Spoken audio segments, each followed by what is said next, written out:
Hello and warmly welcome to the SAP on Azure YouTube episode 121. Today it's November 30, and with Robert and Holger we are here to talk anything related to SAP on Azure. Hello. Hi guys. So Microsoft IT is one of my favorite IT team operating the SAP, and we had in the past actually Hans Reuter 2 times visiting us.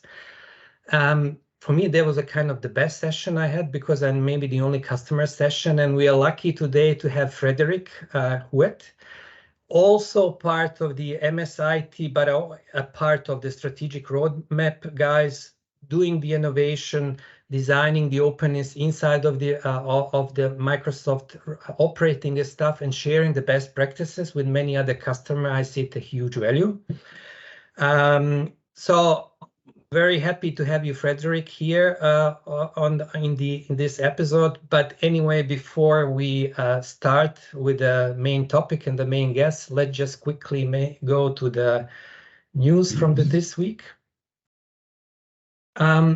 Again, because we talk about the customer, I always, from time to time, I love to see those customer success story. And Munich Re is, well, one of the biggest insurance company of the world, located also in Munich, in Germany, as the headquarters. They moved the SAP system to Azure. So this is what they basically are having. Pretty big system.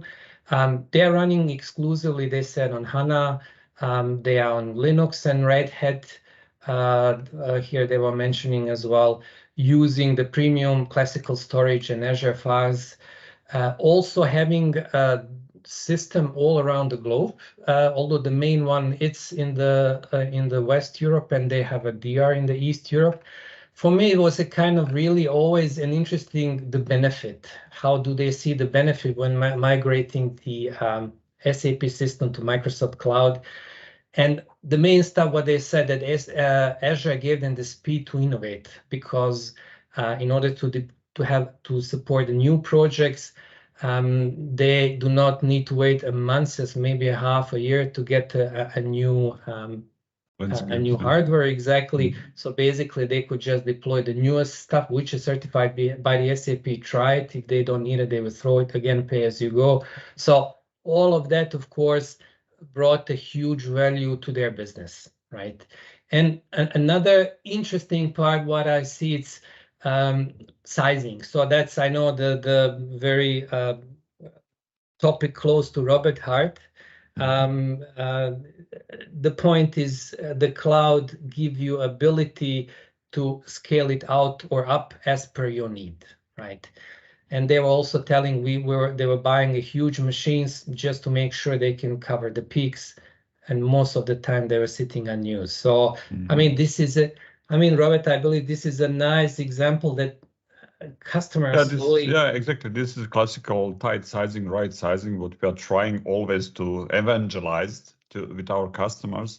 In most cases, customer discover that, let's say like that, after the migration, because in most cases they don't have a time to optimize, and they want to somehow spend the time to see the right utilization in the Azure, and then decide to do tight sizing, right sizing. And this is a very nice example from broad perspectives to give customer flexibility, and from our side flexibility of somehow dynamic sizing. Yeah, exactly. I think it's very nice example. Exactly. Yeah. And I mean, nice that somebody they recognize this as a huge value for them, right? Yep. Next topic. I mean, very fresh kind of article about this disaster recovery for SAP by Denis Padilla. Here is also, you can see on the left side, we have a big topic of high availability, very much in detail described for application layer, for database. However, I mean, disaster recovery was not so much covered in detail. And obviously this is changing, and this is really what I also see a lot. So many customers asking not just for the HA in one region, but also the DR in another region. So there is a huge discussion how to do it. I'm sure this is initial work, but really a very good work. So he would go in a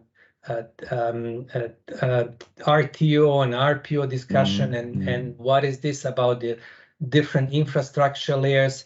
And interesting is also here we can see also different SAP layers and what is kind of recommended. So would it be an Azure recovery, use the database for the database layer. Okay, you have a file share within Azure NetApp, use the cross-region replication, Azure premium files. Okay, currently we have to do with the scripts. This feature is not yet there, for example. And there is also another here follow-up article which go more into the detail of every SAP layer. So web dispatcher, central services, application server, shell. I mean, like shown in the picture before, really nice. So here, okay, for now, it's a Linux. I'm sure the Windows will come as well, where he in deep dive discuss, okay, how those components can be protected. Because, you know, I mean, when we are starting to talk about reliability, we always take assumption, okay, disaster recovery is somehow just a logical step, yeah?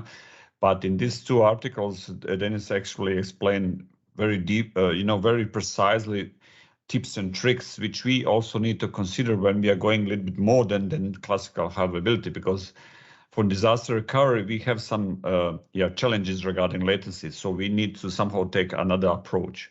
And I think these two articles really cover all those differences and important topics, what we need to consider when we are talking about disaster recovery. Yeah, exactly. But this is really, I mean, Munich Re, they also said, okay, we have West Europe as the main region, North Europe as the secondary, and they appeared. You know, I see a lot of those kind of scenario. In the past, they were really a kind of science fiction. You know, nobody was in, for different reason, maybe complexity, high costs, as an example here as well. So glad that to see from our engineering really those deep dive detail, what you can do, you know, how to solve it, you know, what you can't do and what you should do it. I mean, really, really great. How about the backup restore, you know, for each of those components? Really nice overview. Actually, that would be a little bit heads up. We will have the Dennis also to go deep dive on here in one of the next. But so far, it's very, very, very. I'm happy to see it. I mean, anyway, it's a little bit my kind of topic close to my heart. So, if I can jump yeah, please. 100% agree, because it's kind of interesting on the whole disaster recovery. First of all, the three layers, like you mentioned, high availability, disaster recovery, backup, and restore. All of those are actually one part of big envelope. And there's a lot of people that confuse that, hey, if I've got high availability and a cluster, that's my disaster recovery. That's completely different. Your RTO, RPO, having a different region is something we've evolved that. Back to actually your first topic on that, even with the scaling, that's another big one, because if you think about people that were on-prem, and that was our example, you had exactly the same physical infrastructure for your DR at any point in time, because you needed to be able to scale to the exact same volume. But now you realize, wait a minute, is that DR system really needed to be all that big at any point in time? Or can I just have the database so I can replicate and then have an opportunity to bring instances to bring my volume only when I need it, so I can scale up my DR only when I need it, instead of having a lot of wasted capacity for something which is only used in case of a disaster. So there's a lot of different opportunity we've seen, even in our case, with moving to the cloud. Exactly. And I think third link is also going in a more same direction. Okay, sorry. Everything fine. So I think your third link is talking about also sizing, if I'm... Yeah, exactly. So I found one interesting SAP blog about sizing report for the SAP BWonHANA. So it talks about, I mean, customer would, those customer who wants to move to HANA, the BW system to HANA, or move the SAP BW systems to SAP BW for HANA, they have kind of built-in report available since BW 7.3 version, right? So they can just actually I had an 7.5 system, you know. So I just basically I saw today this article and I just tried. So this is the functional module, and if you would basically run it. So just a second. Where is the run? Here. Execute. Yeah. Okay. Maybe I choose the wrong one. Let's see, 38. Yeah, here, wrong one. So it has a kind of frame where you can fill it and execute it, and on the end it will actually save.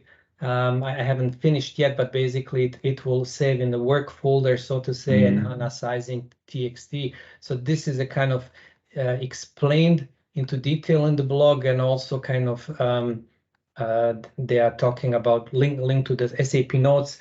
The point is also many customers who move to Azure, they're switching the database, and even they are moving to another product. So in that regards, always the sizing is a question. So surely tools like this can also help there. Yeah. So I think we are kind of we're finished with it, with the news from the SAP on Azure universe. Frederic, really happy to have you on the episode, and I have to say we haven't met before. I checked your LinkedIn profile, and I saw your first job started in 1992 with SAP R2, not R3, R2. So I said, okay, this guy is like museum, he knows everything, there. So can you please introduce yourself, your role, and let's switch then the gears to the topic. Sure. Quick introduction. Yes, I'm old. I'm very old. It only shows some hair in the front. There's nothing left on the top. No, that's called your wisdom is growing. So there you go. It's pushing the hair out. Dude. So first, I want to dispel the notion. And nobody knows everything about SAP. That's such a fantastic and wide platform. It used to be my biggest fun. When I with 20 years of SAP, I would have people that I would interview for jobs, and they would have been done in SAP for 5 years, 10 years. Say, oh, I've done SAP for 10 years. I know everything. It's like, oh, great. I've done it for 20 and I'm still learning. So let's chat. So yes, it's the beauty of it, and that's why you can stay for so long, because there's always something new to learn, just like Azure and all of our platform. Yeah, I've been in the SAP world actually for a little bit even longer than that. 92 was my first start around R2 with 4.3 in France in Procter & Gamble, and then been doing pretty much a lot of things. I started on the SAP Finance actually, RK for people that remember those days, and went through a lot of different sides, moved to the US over 26 years ago, worked a lot of different companies, been at Microsoft for 5.5 years. So I did have experience with not only a lot of different companies, but a lot of different products within SAP. And at Microsoft, I've got a team. I'm lucky to have a team of lots of people that all of them are over 20, 25 years of SAP. We are the core SAP architecture, and we work with our project manager and the rest of our SAP team to really engineer the roadmap and the best usage we have possibly of SAP at Microsoft with our large ecosystem. So very thank you for having me. Happy to be here. I mean, but that's nice also to have. That's not so often to have that SAP IT teams are having the, strategy teams, who are going into deep dive, and that's really great to see also in the Microsoft, So actually, whatever you also do, you share with the outside world, right? With what did you learn, and also motivate them and help them in some way, right? Yes, and it's always good to recognize that we're like everybody else. We're not perfect. And it's kind of funny because it's in failure that you've got some of your best learning. So as we did iMigration, we had a lot of lessons, and we love to share that with our customers. And I think it's some of the best time too, because there's a lot of input that comes from those sharing sessions when you realize, oh, somebody is trying something else we hadn't thought before. So being able to get outside of that bubble, so super valuable. Exactly. Yeah. So tell us more. I mean, you're also working on this innovation part, on the openness of the SAP. You have some interesting results. So just share us more what are you doing basically? And Sure. So we have a pretty extensive landscape at Microsoft, and we did our migration, to Azure 5 years ago. Can you believe it? It's going to be 5 years in February that we're fully on Azure. Which is kind of funny because that's still one of the stories that we tell to the customer the most. That's the one that's being asked the most, and it almost feels like you realize we did that 5 years ago. To us, it's almost like when dinosaurs roamed the earth. It's in 90 years. Yeah, from IT perspective, It is, and even from the tooling, it's so we have those slides which are frozen in time. You were mentioning earlier the scaling, for instance, the agility, and when we did the original pitch of moving to Azure, our number one pitch was cost. And we always we did deliver that. We got a lot of cost saving and others, but the agility we got, the ability to do projects so much faster. The example you were giving with Munich, Ari, we had the same thing 2 years ago when we had to do our federal government business. We went from nothing to deploy a full S4, which was a carve out of our main system.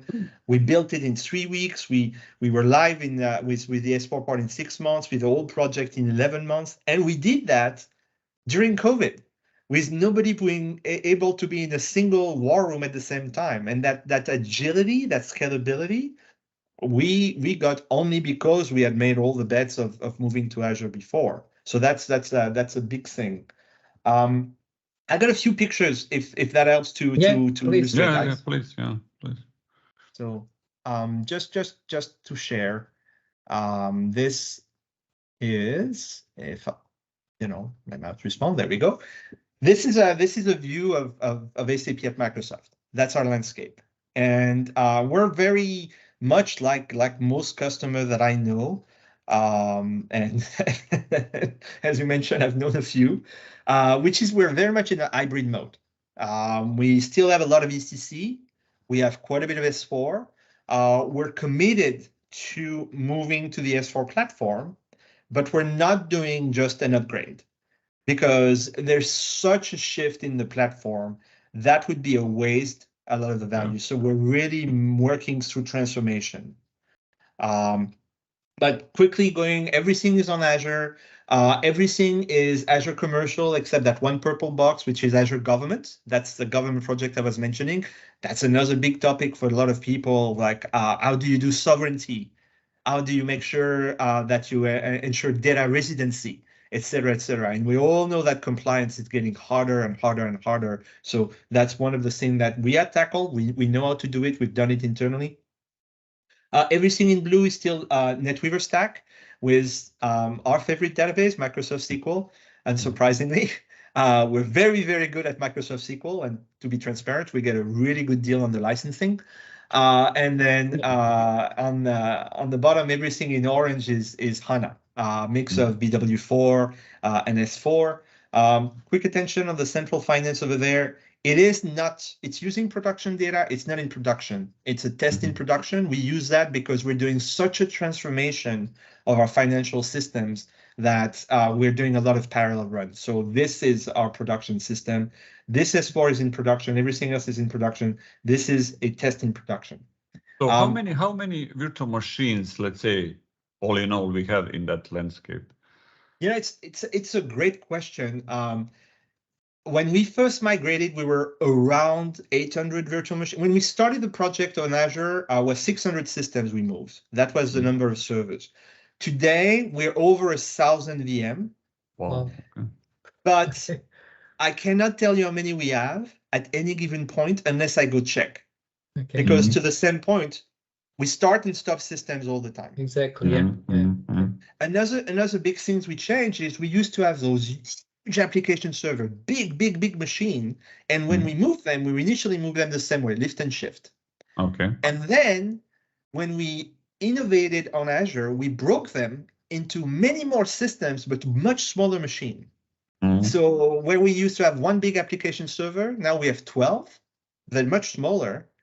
And that way we have a lot more grain in scaling up and down versus having big steps like we used to have.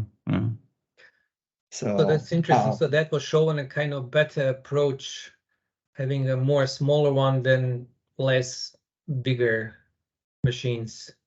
I mean, you've got economy of scales in terms of the cost of the machine. You've got much better granularity in terms of scaling up and down. You've got another thing we do is we do automated rolling patches on those systems. Okay. So when we have an app server and we are doing new patches, we take them down one after the other, which means it's transparent. System is always up. And the patch is rolling in the background. So we wait for a system to be fully emptied in terms of transaction, gets patched, gets restarted on the new version. So the whole patching will happen around a period of maybe 2 days as the patch rolls through all the servers, but it's transparent to the other side. Lots of changes in syncing. Exactly. Cool. Okay. So So one of the biggest thing we did with this move to Azure, if I can jump in that, just to give you an idea, is what we call digital transformation. And digital transformation is always a big buzzword. It's like, hey, what is digital transformation? And to us, it's like it's all about data. And that was one of the big things. So you've both been in the SAP world for a long time, so I'm sure you heard the story. Like in IT, you have two teams. You've got the SAP team and you got the rest of IT. And I call it SAP IT and normal IT. Yeah, and that's and it makes sense if you've been in SAP for a long time, because it's such a large and complex animal that you feel like, hey, I want to be my own thing, but it doesn't help the enterprise. Because your data is in more places, your process goes beyond. So digital transformation for us is really all about data, all of the types of data, all of the way that data is being constructed. And notice that it doesn't talk about any given system. It just really goes back to that data and how that data can be correlated to one another. Yeah. Because at the end of the day, to provide data and to make value out of it, you need to be able to drive action. And the old days, that mean that we had all that data, then we would push it into some business intelligence. And by the way, we had thousands of those as well, thousands of data warehouse. I mean, it's amazing. Funny thing, 900 of them would take data from SAP. We did a method in 97, which was a pub-sub, publish and subscribe. 900 data, great idea, except you're in a company where everybody's an engineer and everybody's got access to make their own SQL server. And then suddenly you've got 900 data warehouse where people are grabbing data from SAP. And then you've got data warehouse getting data from the previous data warehouse. And then people doing reports at different time on different things and getting different results and saying SAP is broken. We're like, we don't even know where your data comes from. Yep. So bringing back all that data into something that valuable was key, and then driving it to the point where ultimately we want to automate a lot of things. And it's not just in business. I take the example you were saying again of scaling, automatic scaling. That is something where now we get the data from monitoring and telemetry that tells us, hey, we should scale up because there's usage, or we should scale down because there's less usage. So that was really the big thing around, when we say digital transformation, it's all about empowering all of the data in one place to make more things with it. So I mean, I want to go quite quickly on some of those things, because I just want to bring you to really the big thing that I love. One of the big transformation we did, which is that monitoring and telemetry. And so initially, as you mentioned, Robert, we moved VMs. We just lift and shift and things, and then we're like, okay, now what else do we need to do? What else do we need to look at? And we rebuilt a lot of things, starting with our integration layer. The idea was to open SAP. And SAP has that, so it's such a crucial application. There's always been API, BAPIs and others. But again, your integration layer, if your system is integrated with an integration layer which is only understood by the people that use that system, it's not integrated. So BAPIs are great, but if you're not in the SAP area, a Bookreis, Werkreis, all of those things are like, what are you talking about? Go to talk to 9 of 10 engineer in Redmond and tell them, oh yeah, the Buchheis, that's your company code. And they're like, really? That makes sense. So this is little things, but really making an open system, that's a big thing. And really, yeah, go ahead. The point is also you have many of those systems and data are across the different system, and some of them might maybe not be an SAP system. So end users do not care about, they just want the data, right? So you need to do the magic there basically to integrate all of them in a kind of easy way, right? And open it, so to say, in a kind of easy way so it can be consumed as well, right? Exactly. And a great example is a procurement. Where you would have a vendor, but then you would have a product and you would have a purchase order. People understand those notions. There's a motion. It's like, okay, I'm going to get a product from a vendor. I need to open a purchase requisition and make a purchase order. That's going to go through so many layers. It's going to go through some layer of master data because I only have certain vendor. I'm now going to have to do sourcing. There is going to be some layer of approval, et cetera, et cetera. And some of them are in SAP, some of them are not in SAP. In our case, 96% of our users don't see an SAP screen. That's one of the things that's amazing at Microsoft. Even though every single Microsoft employee is an SAP user, 96% of SAP users at Microsoft never see the SAP GUI. I can confirm it. But every time you do a timesheet, every time you file a vacation, or it goes into SAP, you're in the HR system. Every time you go into our procurement system because you need a new laptops and like that, the purchase order ends up in SAP, and those screens are not there. And it's really our vision is really to make that SAP into that open platform where we can leverage what SAP does best, which is those complex processes in the center, while making it open to the rest of the enterprise, which is really, really also the model these days. So actually, you mentioned that in our conversation before we pressed the record button, that what you are trying to do is already what SAP is advocating today, to keep core clean. And so this is what you are trying to do, to keep everything what we have in Microsoft IT in respect to SAP, to have a clean somehow definition of perception of where our data are and what we can use. Yes. And to your point, Robert, that's exactly the way our vision was when we did our transformation. So, I mean, let's be honest. Our SAP, especially the one we've been running for 25 years, is not clean. There's nobody has been running SAP for 20 plus years and has a clean SAP. We have a lot of Z table, Z code, et cetera, et cetera. And that's part of the transformation, is like, how can we go back to a more standard SAP, really have SAP what it does best, and have that separation of innovation layer, differentiation layer versus our system of record layer. And really that layer around there is nothing. So we started that 5 years ago, which is before SAP started its own, hey, we're going to move to a clean core methodology and innovation methodology. So there's a lot of alignment, which is great, because that's the validation that we're on the right track. But it's a lot of work. And the biggest challenge is, do you go fix everything you've done in the past, or do you make it right forward? And it's a little bit of both. Like in data, you want to fix some of the past. So we've done a lot of master data work. In the code, we kind of fix forward, which is like, we want to, like what we've done with Federal, we want to use systems like S4 the right way, and find where can we replace an old process with a new process, and have our surround layer allows us to do all the things. That way we can keep upgrading our system, we can keep patching, getting advantage of all the new tools at any point in time, without being blocked because, oh, do we need to regress test everything? Yeah, of course. Yeah.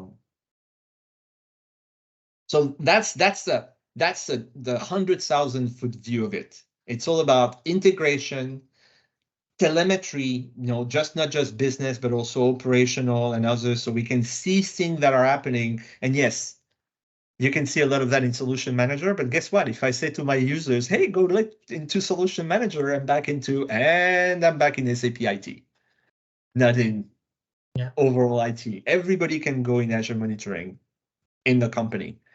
And then everything that we do in SAP, we push into our data lake for reporting. And I really want to emphasize onto that telemetry and what we did, which is really everything else was bringing in, but SAP was at that black box, well, actually blue box here. And we really open all those layers to bring that data into one place and allow us to really do all that analytics and machine learning and everything, whether it's on scaling, whether it's on validating that our business is doing well, and it's working from before SAP, through SAP to after SAP. So you do push what I see here, all the layers, so not just the application part, the business processes, but also I see basis layer, kernel, database. You mentioned also scaling. So these are kind of basic technology parts, right? So what can you give more information? What, like, it's a lot. I mean, it's everything, kind of, so to say. Yeah, so if you think of Azure Monitor, the old application insights, that's core to everything which is in Azure. And we're very big into the idea of like one pane of glass, right? If you have the ability, just like for the business, you don't want to have silos of data. You don't want to say, hey, I need to see my Dynamics data over here versus my SAP data over there, but you really want my procurement data across. In IT, you want the same thing. You don't want to say, hey, I can see my integration information over there and my SAP information over there. So we bring everything in one place. So we looked at it and we looked at what we were getting. So we had integration for Microsoft SQL. We provided the same information out of HANA DB. We built connectors. And by the way, those are things we did 5 years ago, 4 or 5 years ago. A lot of this is now part of the standard product of Azure Monitor. Cool. Yeah. So you can see, what is your longest query? How is your queue responding? What is the IO that's happening on your HANA? Then on the SAP kernel, we bring data such as the system logs, everything you would see on an SM21, the dumps, ST22, everything you would get in terms of buffer response, the ST03, and all those things we capture and we bring down into one central place. And then when I call the basis layer is really on the application layer, where if we do a transaction, we actually put a little tag, a little payload. It's called an XCV, a cross-correlation vector. It's a great word. It's basically a unique identifier. And then I don't know if you've ever had an MRI where they do like tinting of your blood to be able to see it, like a contrast. It's the same idea. We can contrast the payload in a transaction, and then we can report where that payload is into the process. So when we have a sales, for example, a sales order, it's going to take a lot of process in SAP. And people that don't know SAP call the API, and that little payload is over there, and they can see, okay, is my transaction complete? What status is it in? And so we bring all of that in one place. And then from that data, initially we did a lot of reporting, and now people do more and more action, because that's the view, that's being able to know what's happening into how the system operates. So what would be an example of an action, for example, some scenario?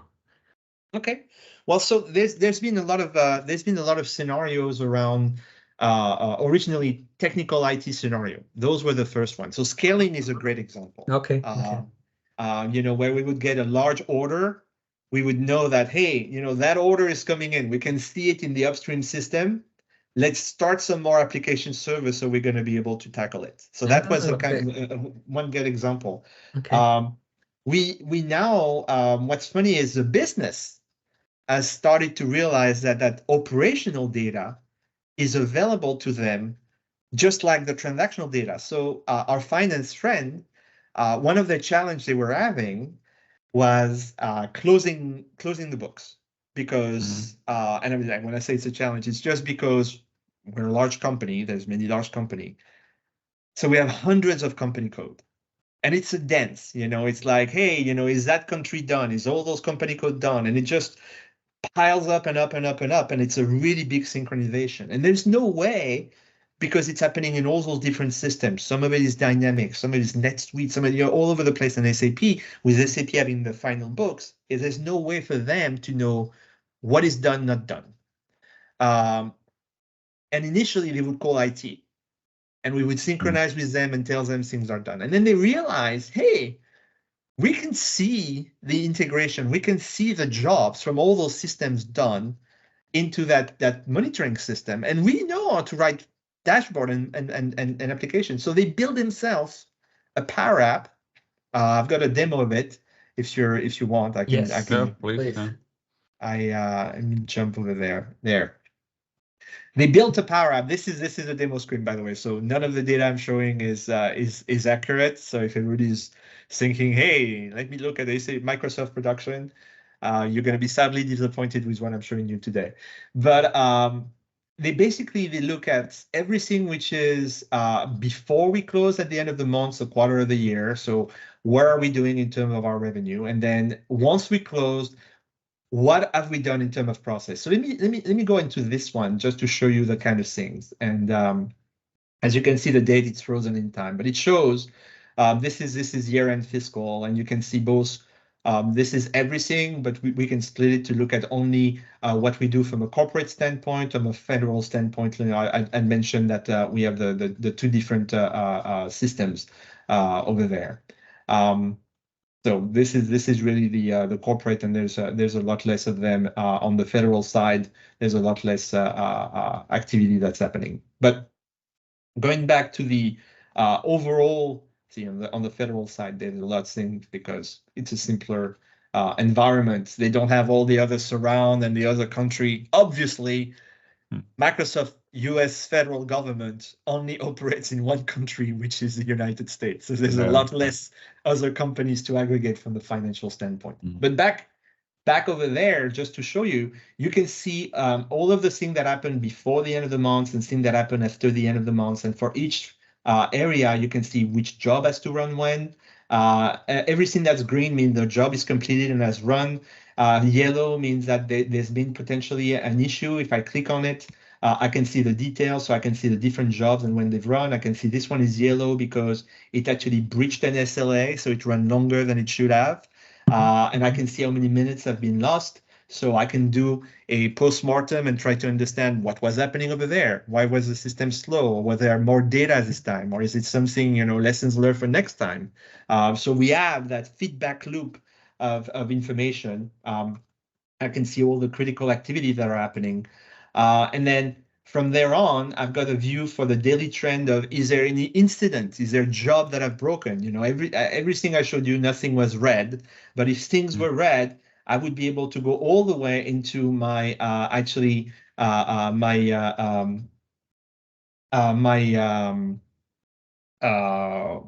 incident portal, and I could see an incident ID. I could click any of those. None of them are going to work because they're fake incidents.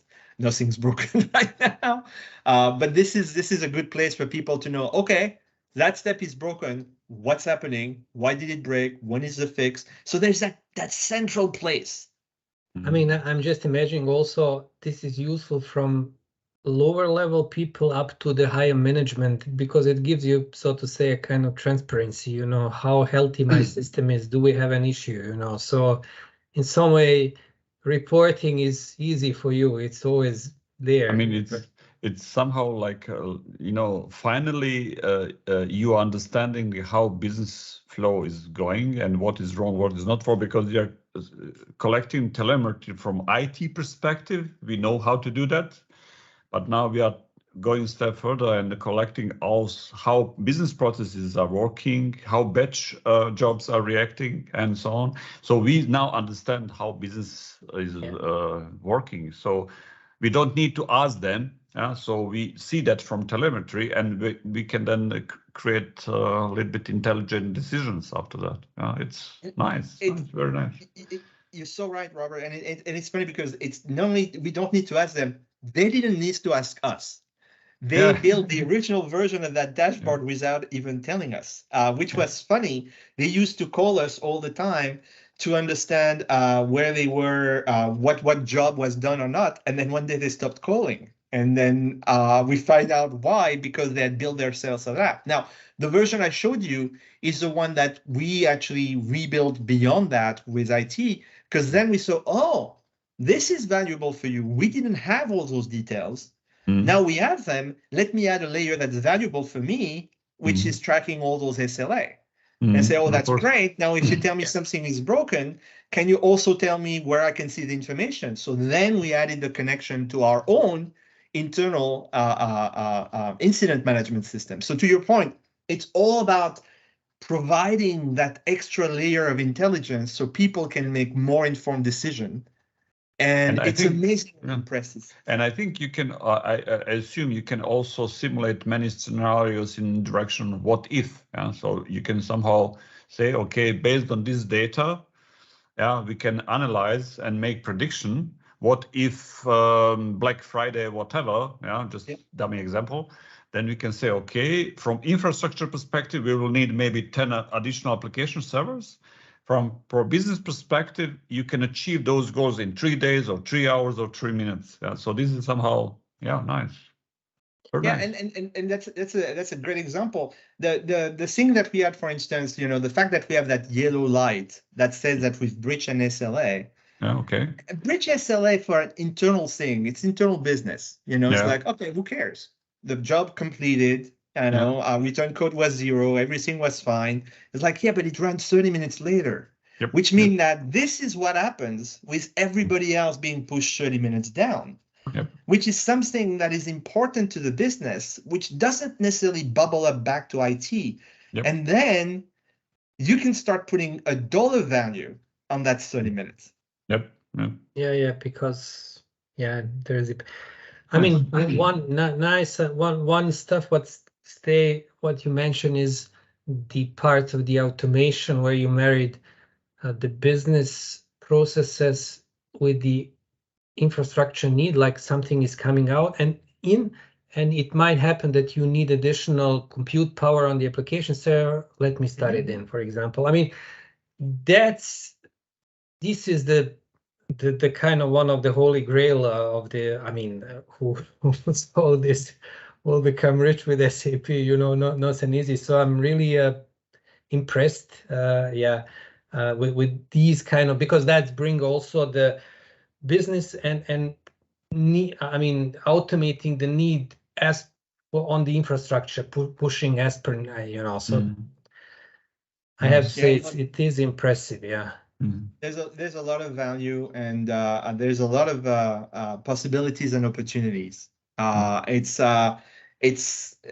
Again, being super transparent, finance is ahead of a lot of other groups, and it's great because when those kind of things start to emerge, suddenly there's 10 other people say, well, wait, if I can do this, could I also do that for that other team? Of course, So it's a great flywheel, This is where it's a validation of some of the design we built, and I say we as sort of collective we. It's all of MSIT. I don't take credit. There's a ton of people that made those things happen, and afterward it becomes a huge discussion around what do you prioritize? Where is going to be the big bang for the buck?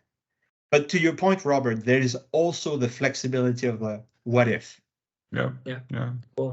Cool. Nice. I think I have a feeling that you can discuss about those topics next 3 hours. But we don't have 3 hours. We could organize another session. No, yes. With a concrete customer, you are a customer of SAP and you are a customer of Azure as well. Microsoft in some way, right? But in general, with the customer, I always, this is the real life, and Microsoft IT for me, as far as I've seen, are really the top IT and the most innovative guys, I've seen so far. I haven't seen everything, but really what I've seen is really the best. And happy that we could share this with the broader community, right? So I mean, you know, it may happen you get some follow-up questions, you know, Frederic, be ready. Totally fine. Great. Happy. Thanks for having me, guys. I mean, it's I think it's great, and like you said, it's only scratching the surface, and you've been doing the podcast much longer, so you know better than anyone how quickly and how much evolution happens all the time in the area. So I think we'll have a follow-up sooner Yeah. or later with you. Hope. Okay, great. Thank you, Frederic, and till next time. Yeah. Till next yes, time. Thank till you, next guys. Okay, time. bye, guys. Bye-bye. Bye.